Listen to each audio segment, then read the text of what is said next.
I remember the time, I think it was about maybe the middle of her sophomore year in college. Ginny went to Oberlin College, which is a very, very liberal school.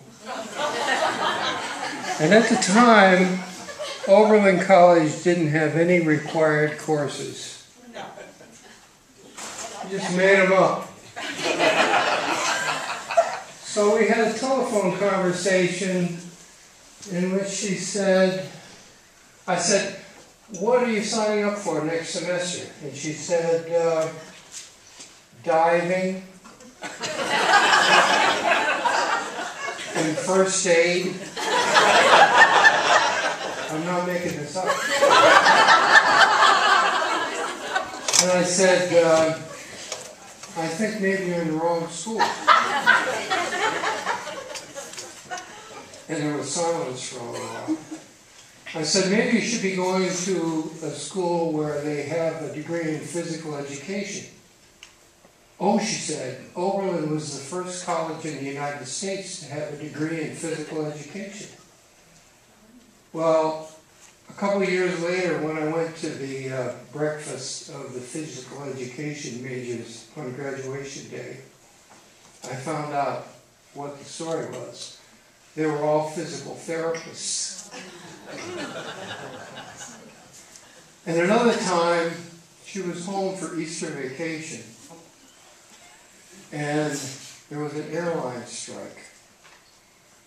And we got a phone call on Saturday night. She was supposed to be flying back on Easter Day. And we got a phone call on Saturday night from the guy that was going to pick her up at the airport. And he said, "What do you want me to do?"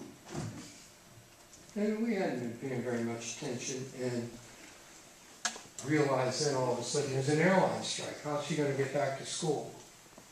So we get on the phone and check on trains and buses and how are you going to get back from where we live to Oberlin, which is in the middle of Ohio.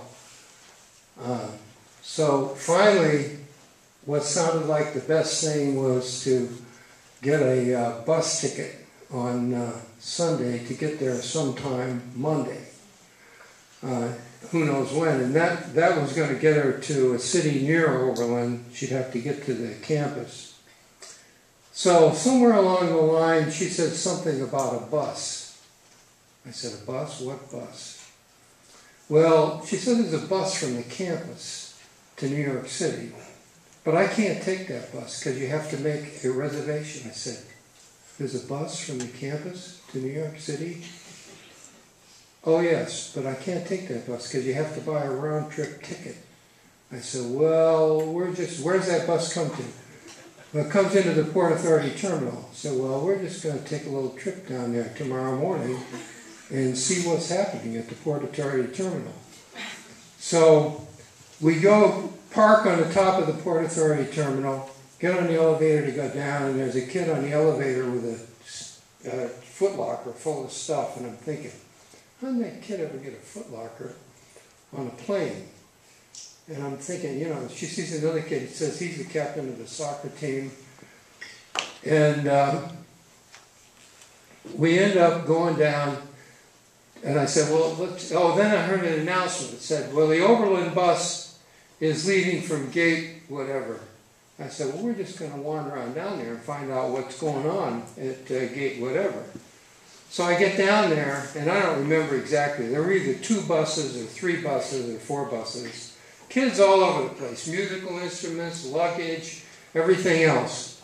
Actually, I forgot. I didn't find out about the Oberlin bus till we were actually at the Port Authority terminal. I got the story a little bit mixed up. So I finally find out there are 2 kids in charge of these buses. There are several bus loads of kids that come from the campus to Port Authority terminal in New York every holiday, okay, to deliver the kids that come from New York. So I finally find the 2 kids that are arranging the bus trips, and I said, "Have you got any more seats?" And they said, "We got 4. I said, "I'll take 1. Yeah. "And how much?" $37.50. So I said, and then one of the kids says, "Oh no, one way, it's half of that." So I got two kids from Overland there trying to figure out what's half of 3750. I don't started to laugh. I said, you go to that expensive school and you can't even divide 3750 by 2? So those are my fond memories of Jenny's college education.